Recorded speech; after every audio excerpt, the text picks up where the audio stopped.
Well, I guess it is time to start. Hello, everybody. Where is everybody today?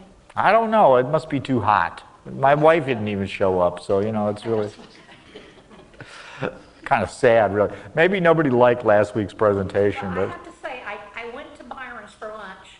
When I went there at 11:30, it was 94, and when I came back at 12:15, it was 96. yeah, see, so that could be an effect. I mean, I'd really, it's hot out there, and believe me, I'm overdressed for this. So. But anyway, there's my class coordinator. Anyway, let's talk today about what we're going to be doing. We're going to be doing naval warfare and the first industrial revolution. This class is going to be primarily about naval warfare before the first industrial revolution. I would refer to that time frame as wooden ships and iron men. I'm sure nobody's ever heard that term before. But there's something about being on a ship. I mean, if you go to a battlefield, it certainly can be interesting. But when you go to a ship that's fought, you can get a much better sense, I think, of the actual place you should be. Okay, so when you go to a major battlefield, you're thinking, well, maybe this is where people stood, or maybe this is where people did things. But when you go to a ship, because it's so much smaller and confined, you can actually feel like that you were right where things happened.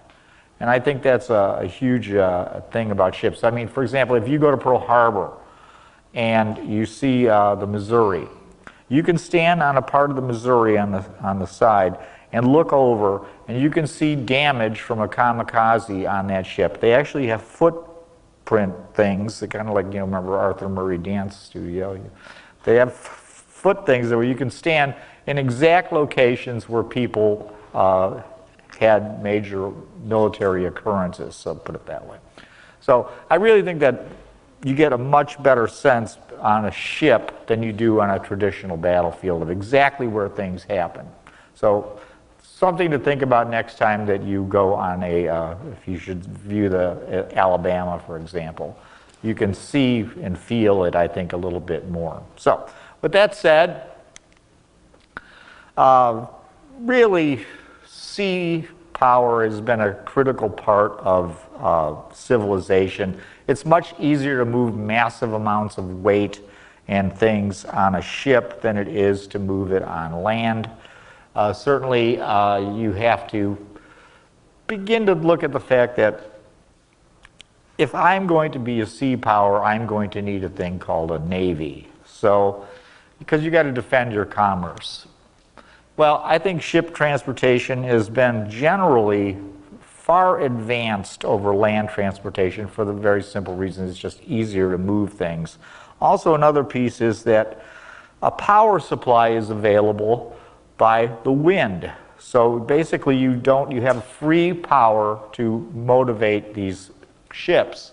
So if you look at the 15th century, by that time, ships are able to circumnavigate the globe. They can go for thousands of miles without touching land. You can basically be at sea moving large amounts of goods and services and military capability with just wind power. And I think it's really, the capabilities that you have on land are lag well behind the capabilities you'll have on sea. So no people or nation, especially if you have touch a seacoast, can afford not to have a navy. You need to be able to either defend your coastline, you need to be able to project power if you so choose, and certainly you must be able to protect your commerce. So navies and sea power have always been very, very important. Well, in days long ago, sea power and fighting at sea was basically the same thing as having a land battle. You would use spears and swords and bows and arrows, and in effect you would have a land battle on two pieces of floating wood. So sea battles very early on looked very much like land battles. Well, ships would have at this time particularly, different classes of people. You would have Marines or soldiers that were basically there to fight, and you would have sailors that were there to man the ship. Now, that's not saying that, of course, that sailors didn't fight on a regular basis. Of course they did. But you really see like a class system develop historically between Marines and sailors. And we probably see that today with our own military, and particularly in World War II. Sailors and Marines didn't always get along real well. But anyway, again, the primary motive power for ships at this time was, of course, wind power, which is free, but also in the Mediterranean, where you have really calmer waters, muscle power running oars was in fact very, very useful because A, those ships would be vastly more maneuverable. So, you see two different pieces there. You see in ocean travel, generally you would see sailing ships because they're much more able to handle rough seas, and then in the Mediterranean you saw many people using oar power.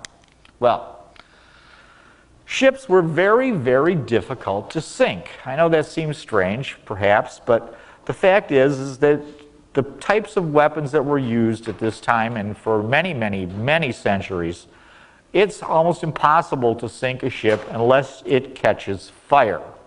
Now, if a ship catches fire, then indeed it will sink and sink rapidly. But in the Mediterranean, with these oar-powered ships, they would also have rams. And the rams would fit on the front of the ship, and you'd row really fast, and you'd crash into the side of it. You've probably all seen Ben-Hur. And you would sink the other ship using your ram. Now, it's interesting, in researching this, I found a couple sites on rams, and they've actually recovered rams from the ancient times in the Mediterranean on the bottom of the ocean, and they brought these things up, and they're really interesting. So what I think I may do is send you a email on that with a link to this, because I thought it was kind of cool that they've actually found several of these things on the bottom of the ocean. So something to look at. But again, two different types of ideas there. Now, of course, as time goes on, we are going to begin to use weapons that are fire projectiles or do things like that rather than have these melees on board ship all the time. And an early example of that is in BCE 54, when Julius Caesar describes using catapults on his ships when he invaded England to indeed throw rocks onto the English fortifications on shore. So you can see that projectile weapons are already by 54 BCE becoming relatively common, but not necessarily to fight against other ships. Another weapon that takes place at this point, and if you could see this picture, you can see these guys on the right are having a very bad time, is a thing called Greek fire. Well, Greek fire is first used in the defense of Constantinople in 673-74, and what it is, they believe, is there was a pressurized siphon, and they would feed Greek fire into this thing, and it then would project it out under pressure.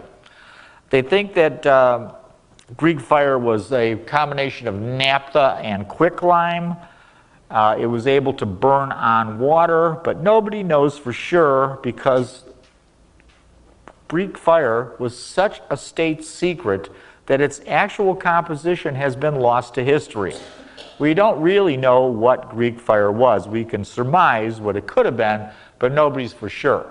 The other piece with Greek fire, though, if you think about this, is I've got this weapon that spews fire, and it probably doesn't fire at very long range. It's kind of dangerous to be using this stuff on a wooden ship. So the suspicion is that these ships that they were using were very small and relatively unimportant because you wouldn't want to risk using this kind of a product on a ship that was highly valuable. So again, it's probably a little tiny ship with Greek fire siphon and blowing this stuff out and giving everybody a very, very bad time on the receiving end. Well, so you can look at Greek fire as basically a weapon system. So you needed specially trained operators to handle the siphons, to handle the Greek fire product itself. And there's a report that the Armenians had captured like 30 of these projectors. And they got a hold of them, and they looked at them, and they said, well, these are really nice, but we have no idea how they work. So they actually couldn't put them into use because they were more complicated than they were actually capable of using. So Greek fire, would say, is one of the very first really highly effective weapon systems, but indeed a very dangerous product to be using. Well, of course, it's only a matter of time until the cannon becomes armed on ships. So cannon, well, obviously firstly created for land warfare, but find their way onto ships. And it makes a lot of sense because a ship can easily transport these things much easier than you could transport them on land. And the early guns put on ships were not designed in any way, shape, or form to sink the enemy ship. What they were designed to do was to incapacitate the enemy marines or sailors or whatever, but they were anti-personnel weapons. They weren't really used to sink a ship. So the Battle of Armageddon, there's one British ship actually has cannon on it. It's called the Christopher. It has 3 cannon and 1 long gun, I believe rifle type, probably an arquebus. But the Christopher is sailing in and is using a convoy. It's a very small convoy, and this is early in the 100 Years' War, and they're trying to get this convoy through to the town in France. And they are surrounded by a much larger French fleet. So even though this is the first recorded incidence in European terms of using cannon and gunfire on board ships, they do not survive. So the Christopher does probably put up a good fight, but unfortunately it's overwhelmed. Well, so by the 15th century, most powers are beginning to arm ships with cannon, but they are arming them primarily with a bow-mounted or a stern-mounted heavy caliber gun that is used to bombard fortifications on land. Again, not really using these things to attack other ships. The thing they do use on ships, again, to support as suppression fire is a thing called the breech-loading swiveled gun. These can be operated by one person. If you look at the picture on the right, you can see that the breech is open. So what you would do is you would put a wad in there. You would take then whatever you were going to fire, primarily probably rocks, or whatever, bits of metal or whatever you had, and you would stuff that in, and then you put in gunpowder. And then if you look at the picture on the left, there's this thing that looks like a beer stein. You would take that beer stein and put it into that slot. Then there's, here you see something to hold that thing in place. Pretty high tech here. And then you would touch this thing off, and of course, because of windage and that beer stein doesn't fit in there particularly tight, you would probably get a significant amount of backblast and incredibly low velocity weapon. But still, at point blank range, this is going to cause some damage. But if you would neglect to put that little bar in there to hold that beer stein in place, you would have a big problem on your hands. So, but that's pretty much an early version of a naval gun. Well, the transition to bigger and more powerful weapons is relatively slow. As weapons become heavier, of course, now they have to begin to modify ships to be able to carry these weapons. So it's not a quick process.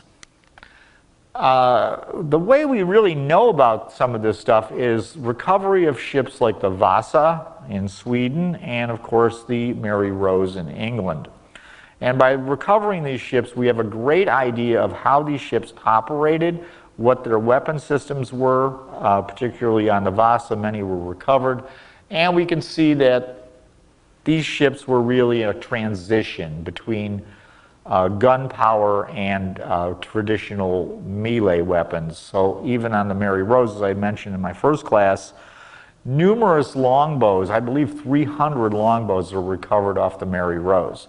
So the Mary Rose, even though it was heavily armed for its time, was not meant to just fight with cannon, it was meant to fight in a melee as well. Well, there we got some nice pictures, a nice drawing of what people thought the Mary Rose looked like and some of its recovered cannon. So the transition from the Mary Rose, for example, as a troop carrier to really an armed warship is really led by Portugal.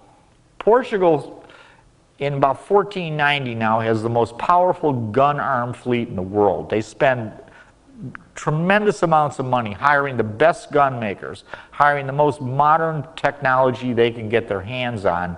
And the Portuguese are believed to be the first to create what we call a gun port. So in other words, they took heavy guns, instead of putting them on deck and causing stability problems, they put them lower into the ship, opened a port in the side of the ship to put that gun out, which is how we traditionally see that. So if you look at the Mary Rose, there's a picture supposedly of gun ports. Well, that's actually a Portuguese really invention. So they don't fire what would be called a true broadside, if you remember watching pirate movies. But the fact of the matter is, the real broadside isn't far off. So basically these guns are going to fire relatively as fast as they load them. So they'll be firing singly.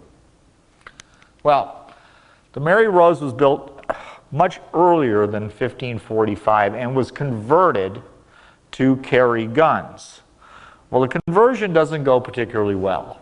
And the Mary Rose goes and sets sail, and they've got their gun ports open, and a wind comes along and causes the ship to heel over or tilt, and the gun ports being open, water begins to rush into the Mary Rose. It fills up with water, and the Mary Rose sinks.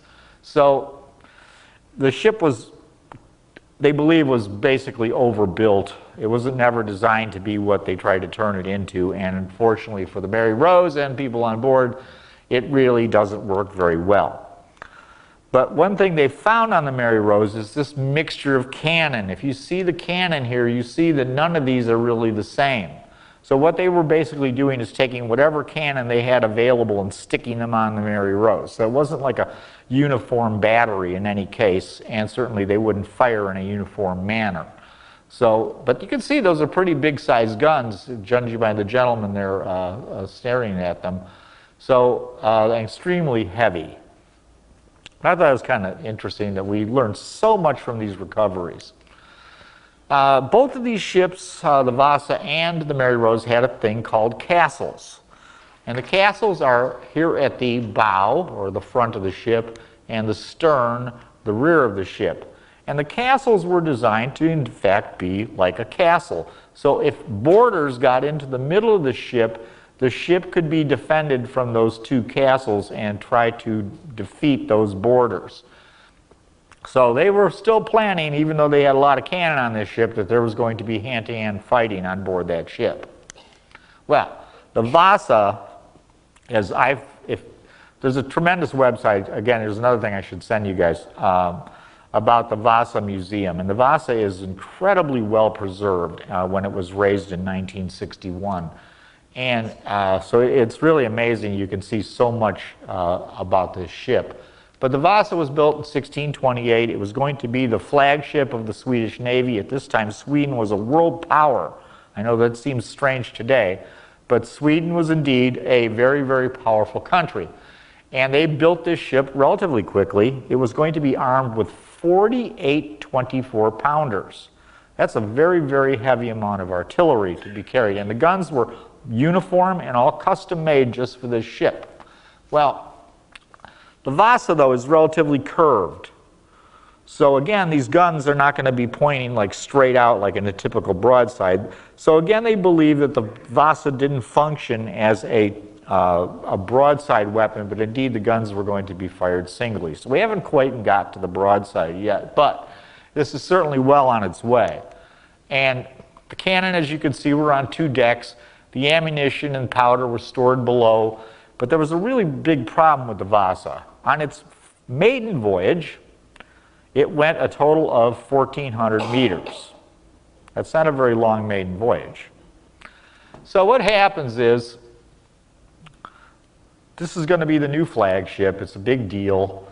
The Vasa starts sailing out of Stockholm, and they've got all the gun ports open, and they're going to fire a salute, and there's all these people on shore watching the Vasa, and it's a big party.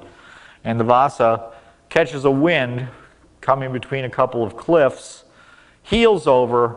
Again, the gun ports, the lower ones, fill with water. The water rushes into the hold, and indeed the Vasa turns over and sinks. 1,400 meters. The Vasa was a really bad design, okay? There's a big inquiry. And everybody's like, well, you know, you shouldn't have put all those heavy cannon up high. That made the ship unstable and it turned over. Well, since we were able to excavate the Vasa, looking at how the Vasa was actually constructed, you can see that the ship's beam, in other words, its width, is much too narrow. It was built much too high. The Vasa had castles. And from this little narrow ship with castles and all these guns, when that wind caught it, it heeled over. It was incredibly unstable, and the ship sinks almost instantly. Now, why is the Vasa so well preserved is another interesting thing, is because the river coming out and the seawater meet relatively at that point. And this causes a lack of oxygen, and so basically the seawater being lighter, the Vasa is under this fresh water and is incredibly well preserved because of it. So it's an amazing historical find when they raised this in '61. Well, by the time we get to about 1650s, ships are getting larger, they're carrying more and more guns, and now we're starting to see the age of the broadside. And this causes a change in tactics for a couple of reasons. First of all, the guns can fire a lot more shells because there's a lot more guns, and they're facing in the proper direction. And the second thing is command and control. So the way you commanded and control ships well past this time, into World War I, was with a thing called a flag hoist. Okay, so the admiral's ship is called a flagship. Well, the reason it's called a flagship is because that's where you would see the flags that would tell you what you were supposed to do. So, because of command and control, if ships stayed in a relatively simple position, it was relatively simple to control them by flag messages. And the British actually improved this significantly by Trafalgar, but for our purposes right now, this is how things were done. So it was easier to go into two parallel lines and fire broadsides back and forth until there was some damage, and then of course you would get close to the other ship and you would board it and have a melee on the deck. So indeed this still goes on, but the problem with this type of warfare is if one side wants to break off and doesn't want to continue the battle, it's relatively easy for them to get a lead on you. So if they break off first, by the time you can make the decision that you're going to go after them, they're already pulling away. So naval warfare at this time becomes relatively indecisive. Yes, a few ships are lost, but very, very rarely is an entire fleet destroyed in this age of sail because of these linear tactics. Well, navies also had a different idea of how to use their cannon. So how are they going to use their cannon? The French would like to open fire at a very long range. And they were trying to dismast or destroy the sails of the opposing ships. If they could stop them and make them so they didn't move, then they had a much better chance they could come in and do whatever they wanted to them, come in from behind, for example, or across their T, and use their firepower more effectively. Well, the British and the Dutch didn't really believe that. What they thought you should do is they thought you should close to point-blank range and blast the enemy ship and kill as much of the crew as you possibly could. So two completely different ideas of how you should use naval fire. Well, like I said, it's difficult if you have command and control of this type of warfare. Well, let's look at the guns. So these are smooth-bore muzzle-loading guns. This is an example of a 36-pounder, so it fires a 36-pound cannonball. They're much heavier than really things that can be used on land at this time, except for maybe siege warfare. So a mobile army cannot move these kinds of guns around easily, So they're only used in siege warfare and in relatively small numbers. The cannon of the 18th, 19th century, they've got a range of about 1,000 yards or meters, but it's very difficult to hit a moving target with these things. For example, if we look at the circle on the left, in order to raise and lower that barrel, you would use these wedged blocks to either lift it up or lower it down by moving those blocks around. Okay? It's not a particularly accurate thing to be doing. The other thing about naval warfare at this time is in order to fire these guns, they would take a peacock feather and fill it with gunpowder and put it in a touch hole. Now, then what I would do is I would have what they call a match, which is more like a small torch, and I would reach over and I would touch that touch hole and try to get that thing to go off. So what's going on is these ships are going up and down, and I don't have any way like pulling a trigger to make those guns go fire exactly when I want to. So I'm kind of trying to time this thing as the ship is moving and rocking, and I'm trying to hit this thing, and I'm trying to use these blocks in order to shoot it. So it's very, very difficult to attain hits at any sort of long range with these types of weapons. The cannon also fired multiple types of shot, being smoothbores. They would fire cannonballs or round ball. They would fire canister, which we talked about. They would also fire a product called grape shot, which was primarily used to dismast ships and destroy their rigging. It could also be used as an effective anti-personnel weapon. They would also fire bags of metal junk, I could say it, old nails or whatever they had, and that was called langrèche. So langrèche would be basically whatever you had laying around metal, you'd stuff it in the barrel and fire it. Well, what about exploding rounds, which we will refer to as shells? So we will refer to round shot or cannonballs. Shells basically look like a cannonball at this time, but when they have a fuse and then they explode, hopefully, they're very primitive. The fuses are very inaccurate. They're hard to load. So valuable ships, because they're just so dangerous to be using, valuable ships don't really use these. The other problem with shells at this time is they have to be fired by a relatively low velocity gun. So to fire it on a line like you would fire a cannonball, these things can't really take that kind of pressure.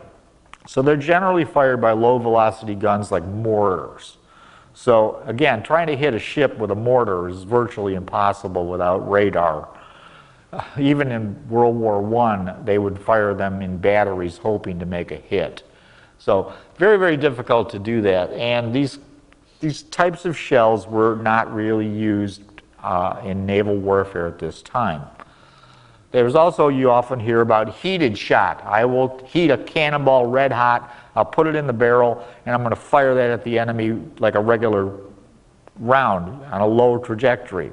Indeed, that can be done, but the problem with that is now I have a fire burning near my cannon and all this gunpowder and stuff laying around, and if I should take a hit that hits that fire, that oven that's making these cannonballs hot, I have a very good chance of burning my own ship up.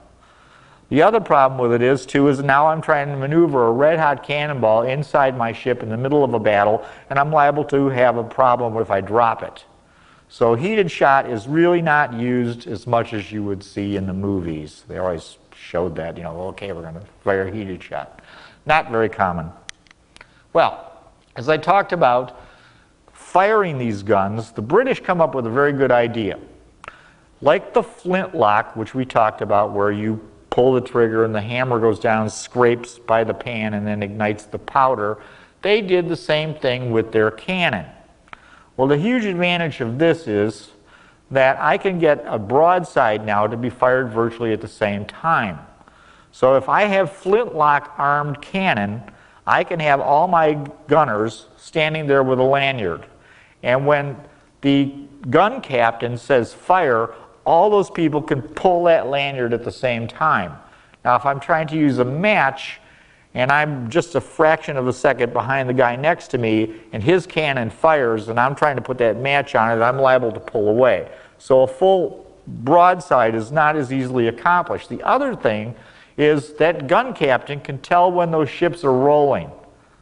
So if I can tell when that ship is moving, and I know that I got to fire right now because this is the right time, I can give that order and they'll pull the lanyards, and indeed it'll be a much more effective broadside.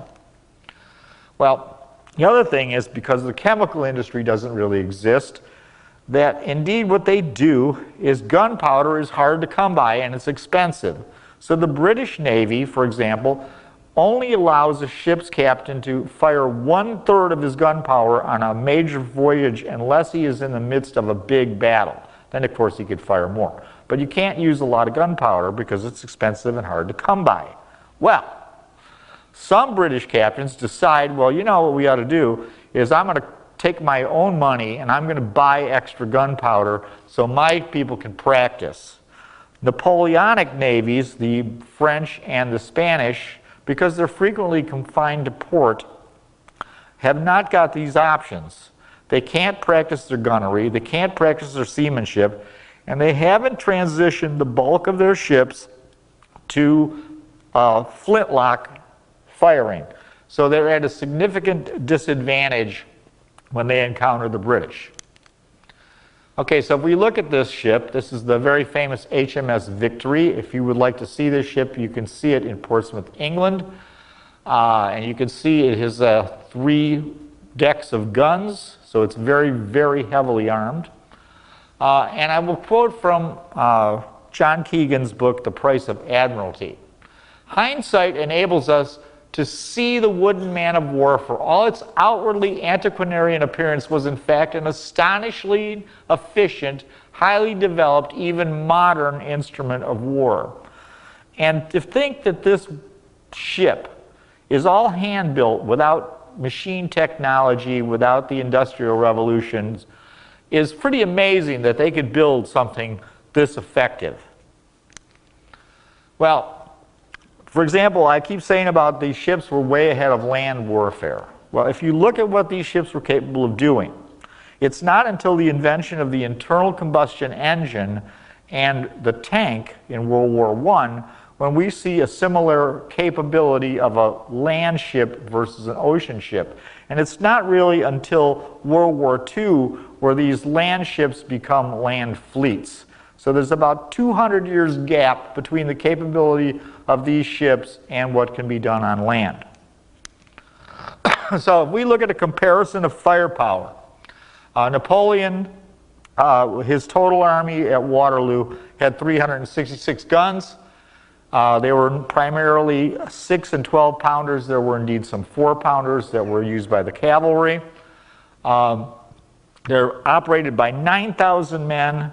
They have 5,000 horses. They use 50 tons of supplies a day for logistics train, plus you still have to gather and control all those supplies. Now, Nelson had 27 ships of the line. These are, let's just look at them as like battleships, big, heavily armed ships like the Victory. They had 2,232 guns, the lightest being a 12-pounder, the biggest being a 68-pound gun.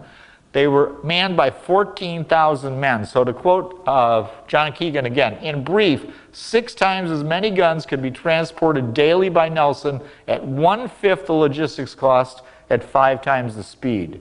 So it's an amazing ability of technology even well before the first Industrial Revolution. Yes, sir? On a ship like the Victory there, how would they ballast that? Because it appears to be very top-heavy. You make a great point. Yes, but he said that Victory looks to be top-heavy. Indeed, the Victory was top-heavy. And the Victory was not a particularly efficient ship. The problem with the Victory is, because of that, is her lower gun ports, if there was any significant sea that day, in other words, big waves, they could not operate the lower deck of guns. At Trafalgar, though, the seas are very calm and the Victory is able to use all its weapons. But yes, you make a great point. It was a top-heavy ship. Well, we've gotten to the Trafalgar. Hey, thought we'd never get there. Anyway, Napoleon Bonaparte and the French army are indeed the most powerful force in land in Europe. The most powerful force at sea is the British Navy. So Napoleon basically is now being confronted by what's known as the Third Coalition. It's a coalition primarily of Britain, Austria, and Russia against the French. And he is determined that he wants to invade Britain.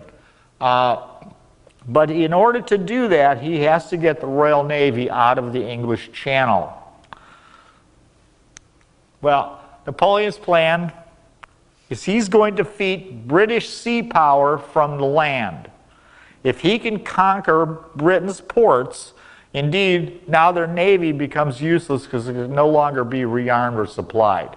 So if he can sneak an army across, and he knows that his army is much larger and more powerful than the British army at the time, because of course the British major expenditure on munitions, of course, is their navy.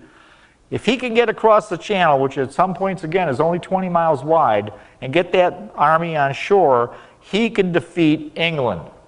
And then France, indeed, will be the ruler of Europe. Well, Napoleon is really a master strategist on a worldwide basis. He says, you know what we need to do is we need to lure the British fleet away from England. Well, how's he going to do that? He's got a major fleet at Toulon, and that fleet is being blockaded by a gentleman called Horatio Nelson, who I'm sure we're all familiar with. And what he wants to do is he wants to get that fleet that's in Toulon to Brest. If he can get them to Brest with the English fleet out of the way, he can then control, at least temporarily, the English Channel with 59 warships. He can then get his army across the channel and indeed crush England. So, the plan is simply, he's going to try to get this fleet at Toulon out through the Strait of Gibraltar. The fleet is blockaded, like I said, by Nelson's fleet, and Nelson is caught in a storm, and it disperses his fleet. This allows the French admiral Villeneuve to try to break out. Well, he breaks out.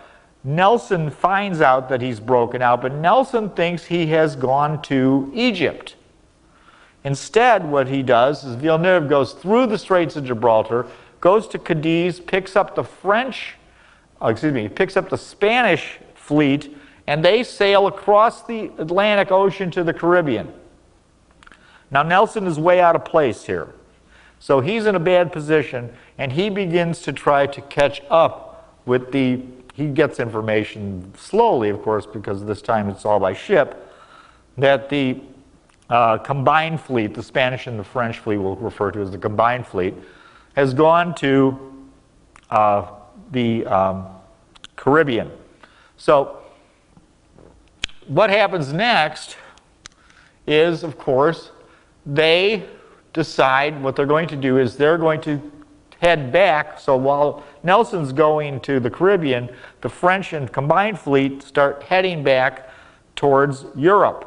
And the goal is then for them to meet at Brest and they can control the channel because they've lured Nelson out of position. Well, he's done that. He's gone into the Caribbean. And what happens is now is Villeneuve is confronted by another smaller British fleet under Admiral Calder at the Battle of Finster.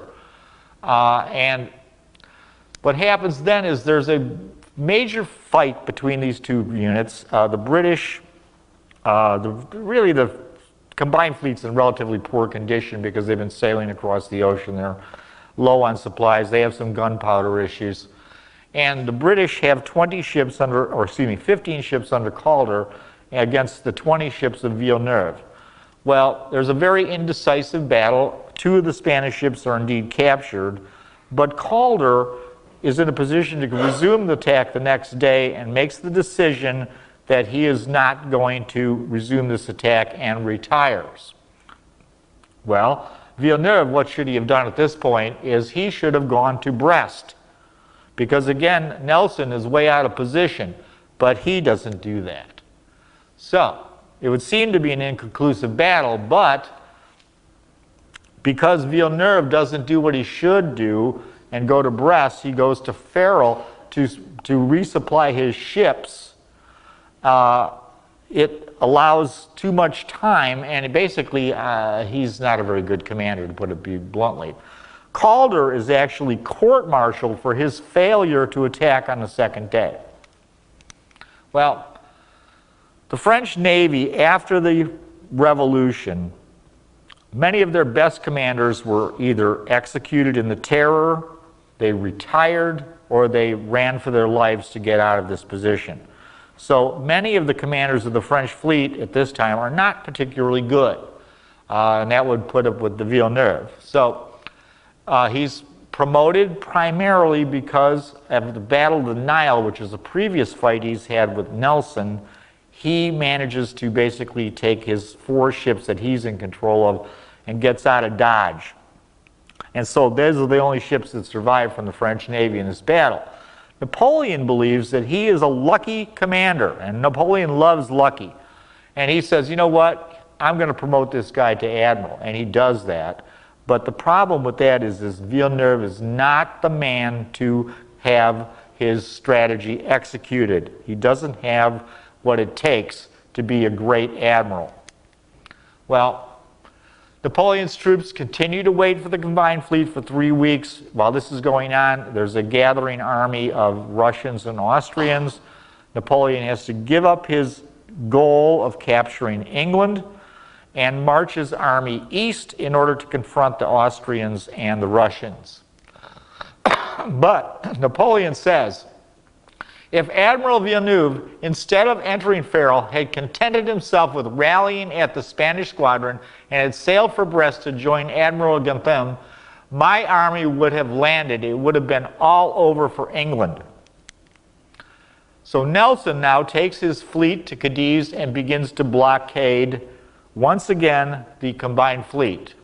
Calder's fleet has been turned over to Nelson, so now he has a much larger fleet, and Calder is, of course, like I said, sent back to England, and he is court-martialed. So the combined fleet is now in Cadiz. They're in poor condition.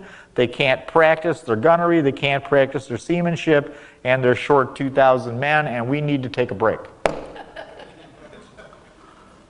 I need to pick it up a little, or we'll probably continue again next week. But anyway, the Battle of Trafalgar, we could see that Napoleon really had a great plan. Unfortunately, his admiral dropped the ball on that. Well, here's an admiral that doesn't drop the ball. This guy, he's an amazing character. Admiral Horatio Nelson, from 1794 to 1805, he fought in 11 sea battles. He's a busy guy. He is wounded many times. He loses an eye. He loses an arm. He leads from the front. He's basically a heroic style of leadership, like I talked about in the first class. And he's somewhat insubordinate. Well, how brave is this guy? All right, I'm sure there's some people out here that have seen Star Trek before, I would imagine. Well, you know, it always struck me that you got Captain Kirk there, and Captain Kirk is the captain of the starship, and he's always like going on these little landing parties with like 3 or 4 other people on planets that basically have perhaps hostile alien populations. And I'm always sitting there watching this going, why don't you send a lieutenant? You're supposed to be the captain of the ship, and you're always out there leading this party.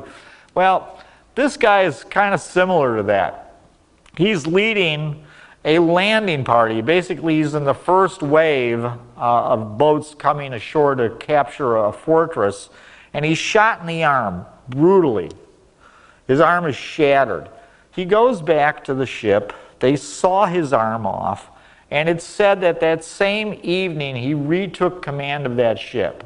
Okay, I'll tell you what. If you shot my arm off, I'd go like lay down. You know, I'm not doing. I'm off for the day.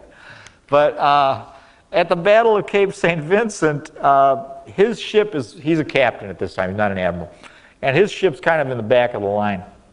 And he says to himself, you know, it's going to be a really long time till I can get into this battle. And what I need to do is I need to completely break formation, head for the Spanish line, and attack. Well, he does this, and he gets himself into a fight with 3 other Spanish ships. Fortunately, another ship, the HMS Culloden, comes to his aid, and this battle goes on for 3 hours, and it ends when he decides to lead a boarding party off of his ship and go and attack the other ship, you know, hand-to-hand fighting, and shouting, supposedly the quote, "Westminster Abbey or glorious victory." Okay, well, if you may be aware, is if you're a famous Briton and you perform heroically, you may be buried in Westminster Abbey. And indeed, that's where Nelson does end up. But, Could have added or both to the end of that. I'm sorry? You could have added or both. Yeah, it could have added or both. But he didn't say that. I can't change his quotes, you know. Anyway, this guy's, he's a tough dude, I'll say that much for him. So, on the 16th of September, Napoleon goes to Villeneuve and says, look okay, I'm tired of you guys hanging out in Cadiz. You need to go now and sail into Italy and help the French army in Italy. And Villeneuve has a conference between his captains and with the Spanish, and some of his captains are like, you know, we really don't want to face that Nelson guy. And all of the Spanish guys go, we don't really want to face that Nelson guy. He's just, you know, the British Navy is just way too tough for us. Well, Nelson's ships have been on station for a very long time. In other words, they've been out to sea blockading this port. And Nelson sends 6 of his ships to Gibraltar to get resupplied and refitted a bit. So he also has this line of frigates, and he has 27 total ships because another group of his ships come in to give him support. So he's in pretty good shape, really, even though he sends 6 ships away. Villeneuve receives a letter on the 18th informing him that Vice Admiral Rosseli has arrived in Madrid, and he is going to take command of the French and Spanish fleets, the combined fleet. And Villeneuve is like totally embarrassed by this. He's totally unhappy that he's going to be disgraced by being removed from command for his failure to break out and go to Italy. Well, he finds out that indeed the 6 British ships have showed up in Gibraltar, and he makes the decision that this is my opportunity to regain my honor, and we're going to go out and we're going to fight the British. Well, again, I told you about the 2 parallel lines and the ships firing broadsides at each other. Well, Nelson has a kind of a different idea of how he's going to do this. He's going to basically take the line here, which would be the combined fleet, and he is going to attack in 2 parallel lines. And the goal here, by attacking in these 2 parallel lines, is he's hoping that the front of the combined fleet, the van of the fleet, continues to sail on.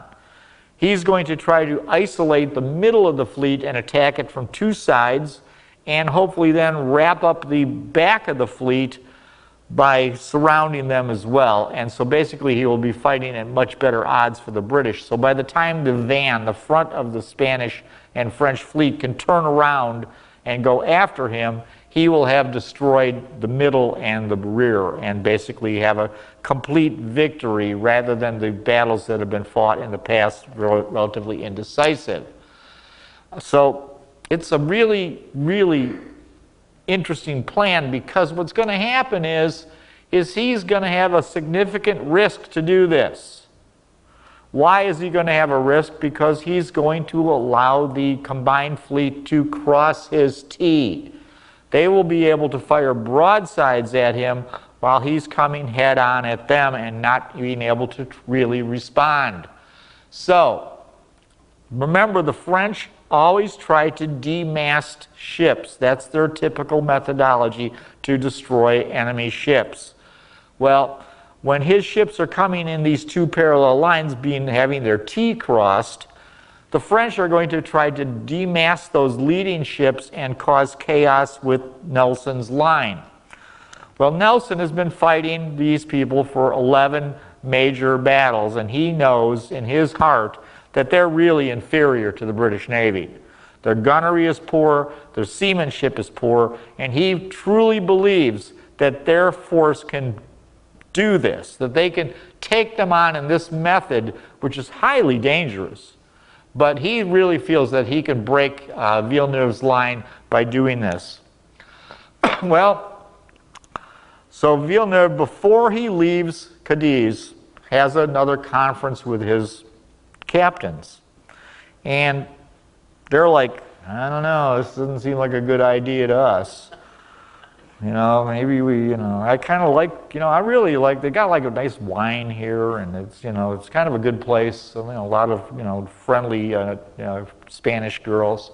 And so they really don't want to be doing this, but he basically demands that they leave port. He warns them that Nelson is a wackadoodle, okay? And he's liable to do some strange tactics. Well, his captains ignore this. They don't believe him. And when they try to leave port, there's almost no wind. So then what happens is they begin to straggle out slowly. Some of the ships try to be insubordinate and not leave at all. So you can see that the combined fleet has a huge morale problem. They really don't want to get into this fight, but basically Villeneuve, because of his loss of face if he's relieved of command, is basically demanding that they take this on. So it's a big problem. So as they straggle out, they begin to be seen by Nelson's frigates. As I mentioned, those frigates are going to be very important, because what the British have done is they've created a way to have flag hoists that are much faster and much more code-like. So basically there's codes for certain words. And their flag hoists are much more efficient. So what they have done is they've got a frigate right by the port, and then they got a frigate in visual range further out, and so the frigate right by the port raises its flags and tells them the combined fleet is coming. Then the next frigate goes to another frigate that's further out and raises its flags and tells them they're coming. So they are able to communicate rapidly to Nelson, who is 50 miles out to sea, that indeed the combined fleet is on its way to attack him. Villeneuve has no knowledge whatsoever of where the Nelson's fleet really is. So he's basically going into this thing blind. So by the night of the 20th, they were trying to get out of port in the morning. It takes them all day, literally, to stagger out of the port because of no wind. And Villeneuve says, well, maybe we should go into 3 columns, maybe we should go in a line of battle, and he keeps making changes. And this causes the combined fleet to become more and more and more disorganized. So when they finally see the entire British fleet, Cadiz, it looks like a really good place to go back to. So Villeneuve says, this isn't looking like this battle is going to work out for us. So maybe we ought to go back to port. So he tries to turn his fleet around. Well, when he tries to turn his fleet around, they become even more disorganized. So now what was the van, or the front of his fleet, is now the rear of his fleet. And his ships begin to straggle, and it's getting to be a very, very big problem for them for command and control. Nelson doesn't have this problem because he's already had his ships in these 2 separate lines. And he sees all this disorganization, and he starts heading in as fast as he can. Well, so they're totally in disarray, and the wind is against them. So they're even moving slower, and Nelson's quickly overtaking them. And then Nelson hoists the prepare for battle flags. And you would think that, well, prepare for battle, how hard could this be? On a wooden ship, this is incredibly difficult. It's not just like we're going to close the hatches and be watertight. No, no, no, no. you've got to put different chains and stays, and everything has to be reinforced with your sails. So you don't want to be dismasted, or you don't want your sails to fall. So they put more and more ropes up. They begin to put netting up, because when a cannonball at this era hits a wooden ship, what it does is it tends to cause wooden splinters, and that acts like shrapnel. So, in other words, you're wounded by these splinters. So they begin to put nets up everywhere. The carpenters get prepared for battle damage so they can plug holes or put out fires. It's a very big task to make these ships ready, throwing stuff overboard, extra wood. And again, of course, getting those guns ready to fire. So it's a big deal. Well, 11 o'clock, the action is completely unavoidable. And Villeneuve knows he's pretty much in trouble because Nelson is bearing down on him. The first column, the northern column in that picture, is led by HMS Victory. And HMS Victory is commanded, is Nelson's flagship. The southern group of that is under Collingwood, and that is the Royal Sovereign is leading that battle. So you've got these two pieces going into the middle of the combined fleet line. Well, Nelson then sends out the very, very famous message, England expects that every man will do his duty. That's not quite what he wanted to say. He wanted to say that England confides that every man will do his duty. But because of the flag hoist, his signals officer says, hey, Horatio, you know, if we use the word confides, I'm going to have to spell that out with flags letter by letter.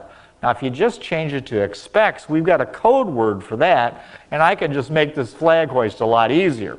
Well, Nelson says, hey, that's a good idea. It's almost the same thing. So he changes the very famous thing is to England expects rather than England confides. So not quite what he wanted to say, but that's how it ends up. So the British sailors, though, are very concerned about the fact that they're sailing into the broadsides, that their T is crossed by the combined fleet. And I think this is a good phrase here. During this momentous preparation, the human mind had ample time for meditation, for it was evident that the fate of England rested on this battle. In other words, I have way too much time to think about the fact that we're sailing into the broadsides of the enemy. So there was a lot of concern that Nelson's tactics were perhaps a bit aggressive. Well, then what happens is the wind dies. And now Nelson's advance into the center of the combined fleet slows to a crawl. And the combined fleet begins to shell Nelson at 1,000 yards. So they can fire now because Nelson is moving so slowly for an entire hour before Nelson can break their line. This is a big concern, but as it turns out, their gunnery is lousy. The first salvos come in short, cannonballs are skipping across the water.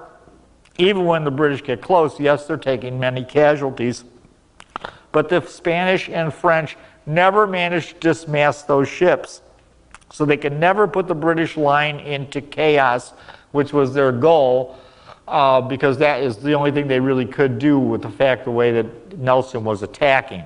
Remember, Nelson's goal here is complete victory. Well, as the British line reaches them, what happens is, of course, they have all those flintlock armed cannon, and they fire an incredibly orchestrated and massive barrage of shells into those Spanish and French ships. And they cause devastating damage to the combined fleet. Again, their armament is so much better controlled and so much better practiced, and now they've sailed pretty much to point-blank range. So, the combined fleet begins to take massive casualties. Villeneuve sees his van. Remember, that was the idea of that the van of the front part of Villeneuve's fleet would continue sailing on. He is signaling frantically, hey, you guys come back. We need you here. We don't need you sailing off into oblivion. We need you here back fighting this battle. And eventually, Villeneuve's van does turn back, but by that time it's pretty much too late. So, yes? Question, how far apart are these ships when they're firing one another, roughly? Well, they started at 1,000 meters and went down to point blank range. At that shorter range, and they're using black powder, Everybody is. isn't smoke a problem as far as sending signals? And Yes, absolutely. And the question is that point blank range, is smoke a problem? And indeed, yes, smoke is a problem. And it's also a problem in those gun decks. So when they're in those gun decks and there's all this smoke in there, it's hard to control your artillery fire. So the fact that the initial broadsides by the British were fired as a coordinated initial blast, that's why the casualties are so incredibly high. signaling would be a problem too. Yes, you can't see the flags if the smoke's in your eyes. So yes, you can't see the signals as well either.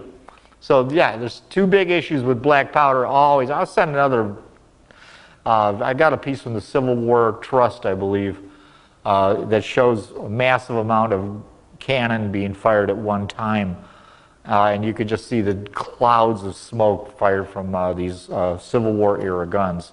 About this, the signal flag man and the ship's captain are up on the highest castle, right? No, these ships don't have castles. Castles have gone away by now.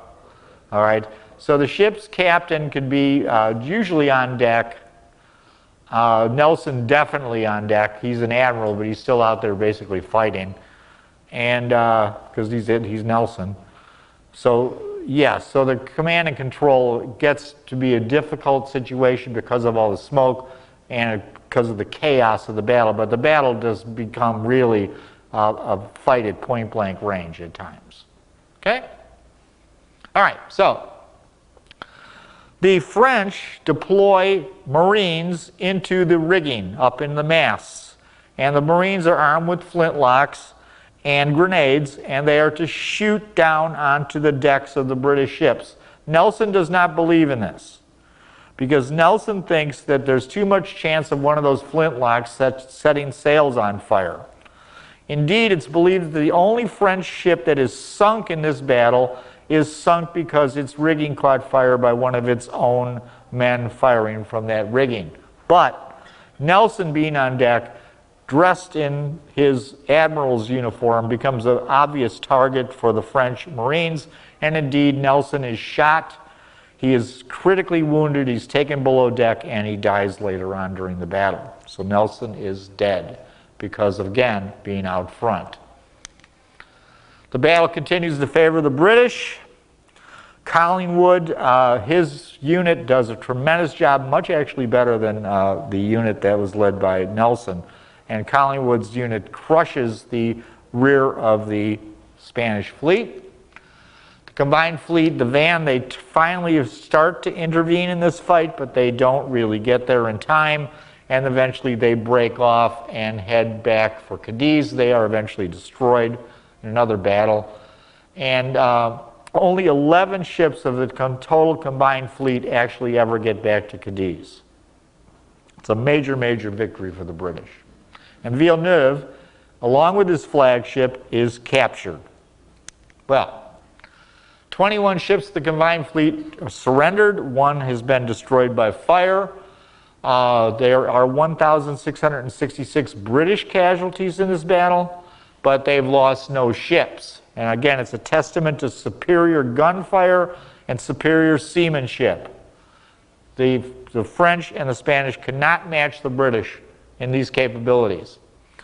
What happens next, though, is relatively sad. Remember, the 21 ships that have been captured, many of them are in terrible condition. They're badly damaged. Their crews have significant amount of wounded on board. And what the British do is they put on what's called a prize crew. That's a small crew to take control of those ships. A terrible storm comes up, and the British decide that what they're going to do, because the storm is so severe, that they evacuate their prize crews and set the other ships that were captured, those 21 ships, adrift. Of course, their crews on board those ships contain many wounded, And many, many of those ships are sunk in this huge storm because, again, they're already in poor condition, they're not properly crewed, and the casualties for the combined fleet become gigantic because these people were abandoned at sea, in effect. And they believe as many as 15,000 died because of this storm and the total battle. So, the Battle of Trafalgar is a complete victory. Nelson's plan leads to over 100 years of British hegemony of the ocean, and it is indeed the last major fleet action in the age of sail. So the age of sail has come to an end. There will no longer be wooden ships and iron men, as the first industrial revolution is now going to make that change. And what's the biggest change? Of course, it is steam power. As we talked about in a previous class, the high-pressure steam engine, for example, I talked about the Puffing Devil, the vehicle that was created by Trevithick.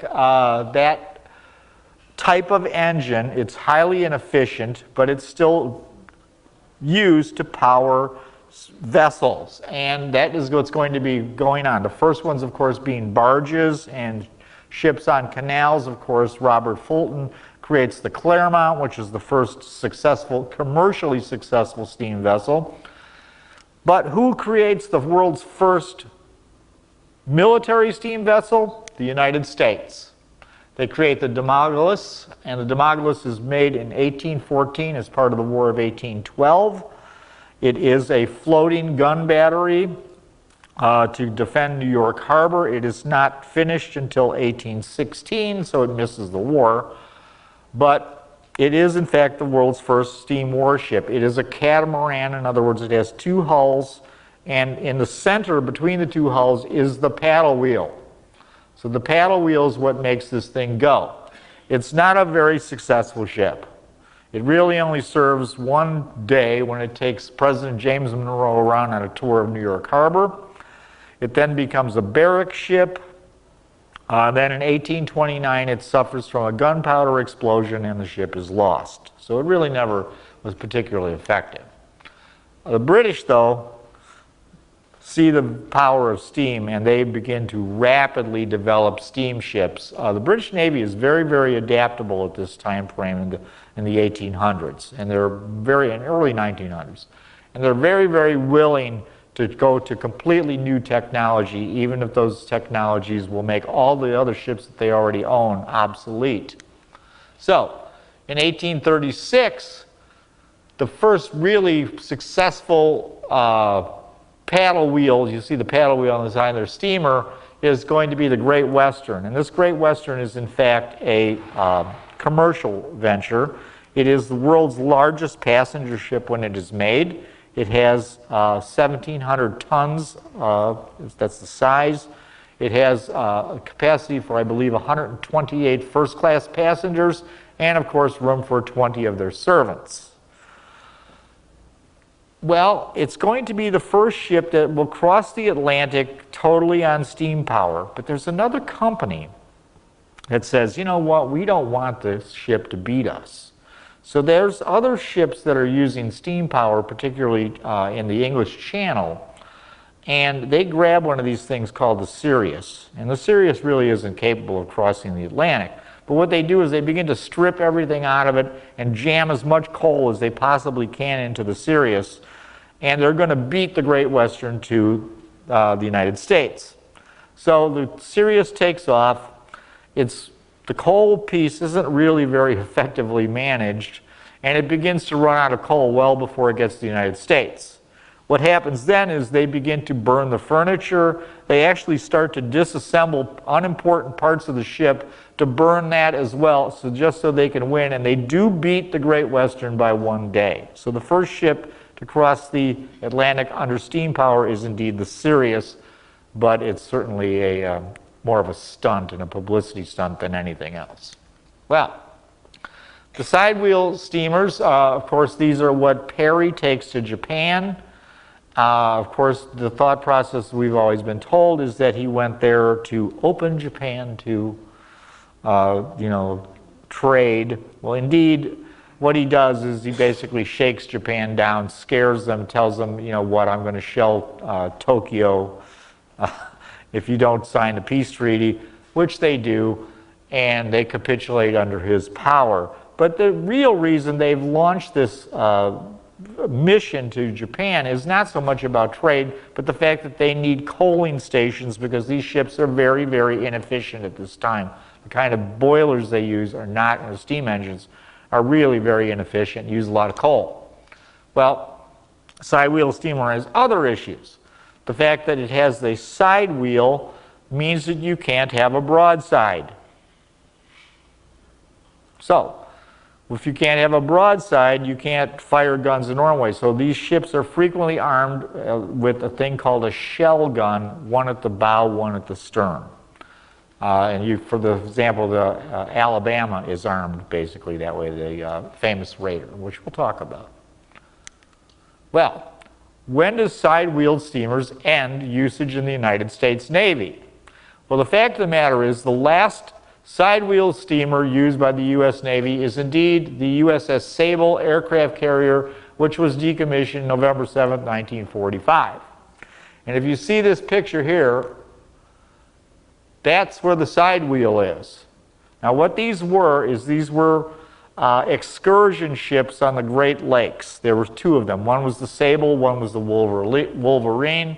They were converted to aircraft carriers because it was felt that this would be a much safer place to have people train to be naval aviators. And there would be no submarines, for example, in the Great Lakes that could sink these ships, these training ships. So they converted these two big side-wheel steamers to indeed be aircraft carriers. And for example, George Bush Sr., he made his first carrier landing on one of these two ships in the Great Lakes. So indeed, the side-wheel steamer soldiered on for many, many years. Well, that brings us to the propeller. Now, I'm going to debate this slide heavily, and the reason I am is because they're claiming that this is the first screw propellers were based on this Archimedes screw. And an Archimedes screw kind of looks like a corkscrew. And the story goes that this guy was inventing this in England, and he hit a rock, and the part of the screw broke off. So instead of having two turns, it only had one turn. And when that happened, the ship went twice as fast as it did before. And he's like, whoa, hey, this is great. Well, I'm glad I hit that rock because now I can go a lot faster. This is a much more effective system. Well, the question here really is if you look at the U.S. first submarine, the Turtle, from the American Revolutionary War, it seems to me that the Turtle had a very modern-looking propeller, even though it was hand-driven. So you might say, okay, well, these are the first propellers that were used driven by steam power, but the propeller itself seems to me to have already been invented in America to power the submarine Turtle. And we'll talk about that in another class as well. So they begin to use these screw propellers. The Archimedes is the first ship in Britain in 1839. It leads to the SS Great Britain, which is the first screw ship to transit the Atlantic. That's in 1845. And there's a replica of the propeller of the SS Great Britain.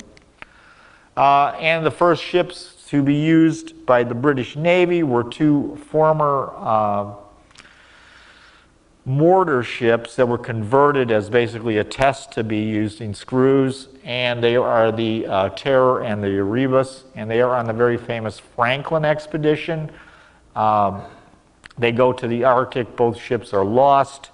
The crews die of cold and starvation and disease, and actually one of the ships I don't believe was discovered until the 1980s. It was finally found that they could see what had happened to these ships. So Archimedes is very, very important in the fact that it leads the British Navy to desire to build screw ships. The British Navy begins to make a test of screw ships. They create the Rattler, and the Rattler has a sister ship, the Alecto, So the Rattler is built as a screw ship. The Electro is built as a side-wheeled paddle steamer.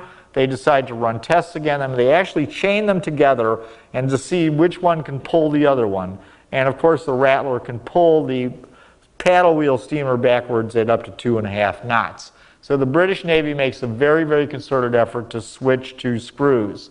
So by 1855, they now have 174 ships that are no longer paddle wheel side steamers, but are screw steamers. So they made a huge commitment to this technology. Well, the first U.S. ship of this type is the Princeton.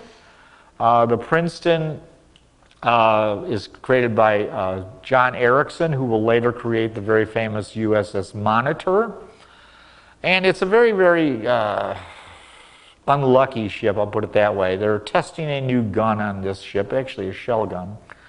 And they've got all these dignitaries, the Secretary of Navy, including President John Tyler. They fire the gun a couple of times, and it fires successfully, and Tyler goes below deck for whatever reason. They decide to fire the gun one more time. The gun explodes. It kills numerous U.S. dignitaries, including, I believe, the Secretary of the Navy, and Tyler was fortunate enough to be below deck. And we will finish this class next week. Do we have any questions? I have about 2 minutes. Yes? What's the relative speed against the Gulf Stream on these various ships? What's the speed across the Atlantic? Sail, paddle wheel, screw ship? I don't know off the top of my head, but we will start next week's class with that question. So the question is, what's the difference in speed between these three? Yeah. Sail ship, a paddle wheel steamer, and a screw ship. I probably won't be able to tell you across the Atlantic time, but I could probably tell you in knots what they would actually do. Hopefully that would be helpful. Sail ship, there'd be no way to tell if the wind's blowing or not. Right, that's what I'm asking across, instead of going with the Gulf Stream, going against the Gulf Stream. Yeah, see, I'll try to find that out. That might be a little difficult, but I'll do my best. Yes, Jim? How long did they keep sails on the steamships? How long did they prevail with dual propulsion system? Well, Did they discontinue the British, the first ships they make, and I can't think of the exact year, but it's relatively quick. The first ships that have absolutely no sails in the British Navy, I believe, are launched in the 1865, 1870, right there. So they've given up on sails pretty much. Because we'll talk about this, we'll have something called the triple expansion steam engine, which is a vastly more effective engine than the engines they're using here. In fact, the triple action engine was used probably well into our lifetimes. Might still be being used for commercial purposes. So, thank you all for coming, and I will hopefully see you all next week. Thank you.